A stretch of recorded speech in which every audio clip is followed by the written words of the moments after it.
नमस्कार। हम सभी पर महाराज जी का आशीर्वाद और बजरंगबली जी की कृपा सदैव बनी रहे। 2024 के इस पहले अंक में आपका बहुत बहुत स्वागत है। आज के इस अंक में हम जानेंगे कि कैसे हम श्री कैची धाम जाकर अपने भाग्य को परिवर्तित कर सकते हैं, कैसे महाराज जी की कृपा वहाँ से प्राप्त की जा सकती है। तो इस विषय में जानकारी से पूर्व आप सभी दर्शकों से मैं यही कहना चाहूँगी कि जिन भी दर्शकों ने अभी तक श्री कैची धाम के दर्शन नहीं किए हैं, तो कृपया करके श्री कैची धाम के अद्भुत दर्शन आप अवश्य करें। जीवन में वैसे तो घूमना फिरना हमेशा ही लगा रहता है, लेकिन एक बार योजनाबद्ध तरीके से आप श्री कैची धाम के दर्शन अवश्य करके आएँ। निश्चित तौर पर आपके जीवन में कुछ बहुत ही सकारात्मक अनुभव आपको प्राप्त होंगे। तो आज के अंक में हम जानेंगे कि कैसे श्री कैची धाम में दर्शन प्राप्त करके हम अपने भाग्य को पूरी तरीके से परिवर्तित कर सकते हैं। तो इसके लिए मैं आपको यही कहना चाहूँगी कि जब भी आप श्री कैची धाम महाराज जी के दर्शन हेतु जाएं, तो आपको महाराज जी के समक्ष एक प्रार्थना अवश्य करनी है, और ये प्रार्थना निश्चित तौर पर आपके जीवन में कुछ बहुत ही अद्भुत सकारात्मक बदलावों को लेकर आएगी। महाराज जी की अद्भुत कृपा तो वैसे भी अपने सभी भक्तों के ऊपर बनी रहती है, लेकिन इस प्रार्थना से आपके हृदय को भी एक सकारात्मक परिवर्तन होने में काफ़ी सहायता मिलेगी। वैसे तो श्री कैची धाम का जो महाराज जी का अद्भुत धाम है, वहाँ पर विविध प्रकार की जो ऊर्जाएं हैं, सकारात्मक ऊर्जाएं हैं, जो कि आपको या आपके हृदय को अंतर मन तक छू लेती है, स्पर्श कर लेती है। महाराज जी के विषय में तो आप सभी जानते हैं कि महाराज जी बड़े ही अद्भुत हैं, बड़े ही दयालु हैं।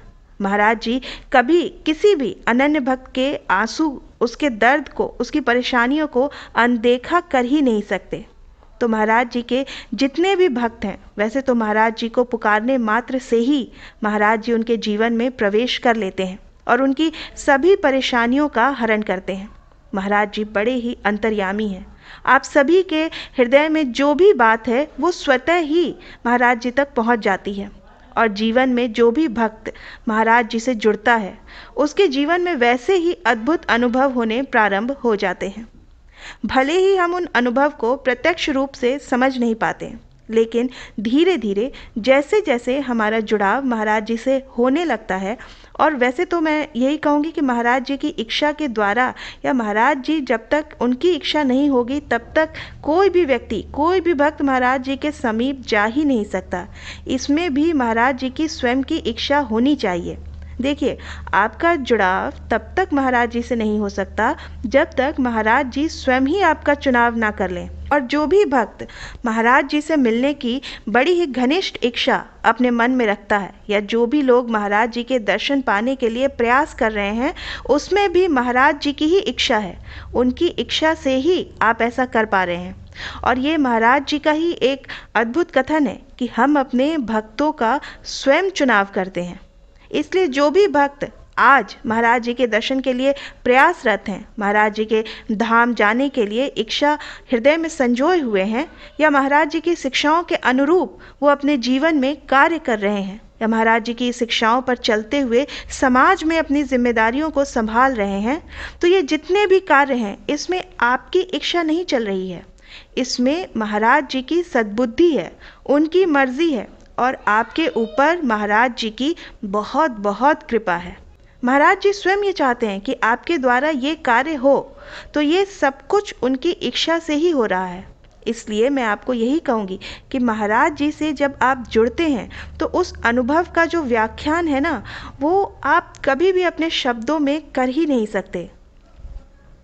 इसलिए जब भी आप श्री कैची धाम जाएं, तो वहाँ आप महाराज जी के समक्ष एक प्रार्थना आपको अवश्य करनी है। आप इस प्रार्थना को अपने शब्दों में अवश्य कर सकते हैं, क्योंकि देखिए, शब्दों का चुनाव सभी का अलग अलग हो सकता है, लेकिन जो भावना है वो सभी की एक ही है। और वो प्रार्थना क्या है जो आपको महाराज जी के समक्ष कहनी चाहिए? तो आपको यही कहना है कि हे महाराज जी, मैं बड़ी आस लेकर आपके पास आया हूँ। जीवन में मैं पूरी तरीके से निराश हो चुका हूँ। मेरा और कोई सहारा नहीं, मैं अब केवल आपके भरोसे हूँ। मैं चाहता हूँ कि महाराज जी मुझे अपने जीवन में अपना सानिध्य आप प्रदान करें, अपनी कृपा मुझ पर बनाए रखें, और मैं यही चाहता हूँ कि आपकी शिक्षाओं के अनुरूप अपने जीवन में मैं आगे बढ़ूँ। और इस तरह से महाराज जी को जब आप इन सभी भावनागत शब्दों से महाराज जी को आप पुकार करते हैं, तो महाराज जी के समक्ष जब आप अपने दुखों को, अपनी परेशानियों को आप व्यक्त करते हैं, अपना हाल महाराज जी को जब आप बताते हैं, तो दयालु महाराज जी महज आपकी प्रार्थना से ही आपके पूरे जीवन को परिवर्तित कर देते हैं। आपके जीवन में इतने इतने सकारात्मक अनुभव होने लगेंगे, जो परेशानियां चल रही होती हैं वो धीरे धीरे करके उनका निदान आपको स्वयं ही प्राप्त होने लग जाएगा। और महाराज जी जो हैं वो दुख भंजन हैं, दुख भंजन है महाराज जी। जैसे आप जानते हैं कि श्री हनुमान जी ने श्री राम जी के जो बड़े कठिन दुख थे उन सब का हरण कर लिया, उसी प्रकार से हनुमान जी स्वरूप श्री महाराज जी आपके जीवन के सभी दुखों को यूं ही क्षण भर में हर लेते हैं। महाराज जी वैसे तो सबके हृदय का हाल जानते हैं, लेकिन फिर भी आपको अपनी बात रखने में संकोच नहीं करना है। आप किसी भी अपने हृदय के हाल को महाराज जी से बताने में बिल्कुल संकोच मत करिएगा। सब कुछ हृदय खोलकर महाराज जी के समक्ष रख दीजिएगा। महाराज जी आपके जीवन को इतना अद्भुत बना देंगे कि आपकी सभी परेशानियों का निदान भी होगा और आपको सद्बुद्धि और मार्गदर्शन भी महाराज जी प्रदान करेंगे।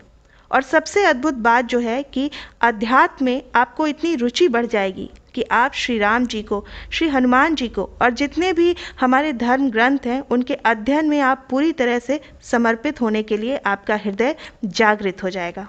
महाराज जी स्वयं कहते हैं कि हम हृदय परिवर्तित करते हैं, हम और कुछ नहीं करते।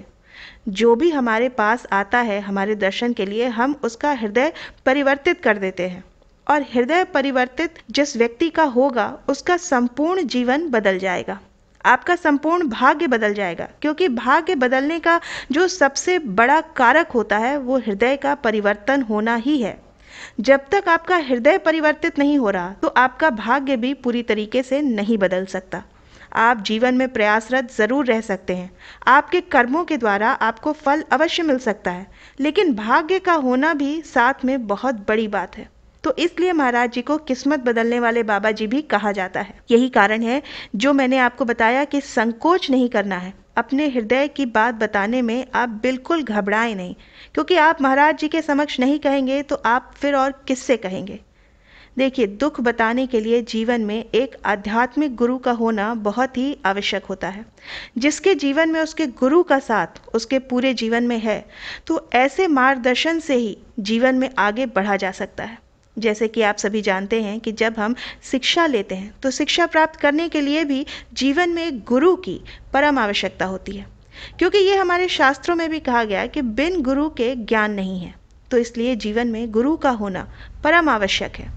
और जब सद्गुरु आपके साथ होंगे तो ऐसे भक्त को घबराने की, जीवन में किसी से भी डरने की कोई आवश्यकता नहीं है। आपको किसी का भय नहीं है। तो इसलिए सदैव सत्य के मार्ग पर चलिए। जीवन में आपके साथ सद्बुद्धि और आध्यात्मिक ज्ञान होगा तो आप जीवन में कभी भी मार नहीं खा सकते हैं, गलत कार्यों को आप नहीं कर सकते हैं, आपके द्वारा कोई भी पाप कर्म हो ही नहीं सकता। और यदि आपके जीवन में ऐसा कुछ होने भी वाला होगा तो आपको आपके सद्गुरु वहाँ से निकाल कर ले ही आएंगे। और ये विश्वास आपके हृदय में होना भी चाहिए। तो इसलिए जब भी आप श्री कैची धाम जाएं तो ये बातें आप कभी ना भूलें और इनको अपने जीवन में उतारें। और महाराज जी के समक्ष जब भी आप दर्शन हेतु जाएं तो अपनी सभी जीवन की परेशानियों को आप कह दीजिए। और कहने से ही होगा, क्योंकि जब तक आप द्वार को खटखटाएंगे नहीं, द्वार खुलेगा नहीं। तो इसलिए आपको जाना होगा और आपको महाराज जी के समक्ष अपनी सभी बातें रखनी होगी। निश्चित तौर पे आप देखिएगा, आपका भाग्य भी संपूर्ण रूप से आपका साथ देगा और आपको जीवन में आध्यात्मिक तरक्की अवश्य मिलेगी। मैं आशा करती हूँ कि आज की ये जानकारी आपको पसंद आई होगी। आप अपनी प्रतिक्रिया हमें कमेंट सेक्शन में लिखकर ज़रूर बताइएगा। इस अंक को हम यहीं विराम देते हैं। मिलते हैं आपसे अगले अंक में। तब तक के लिए जय श्री राम, जय बाबा की।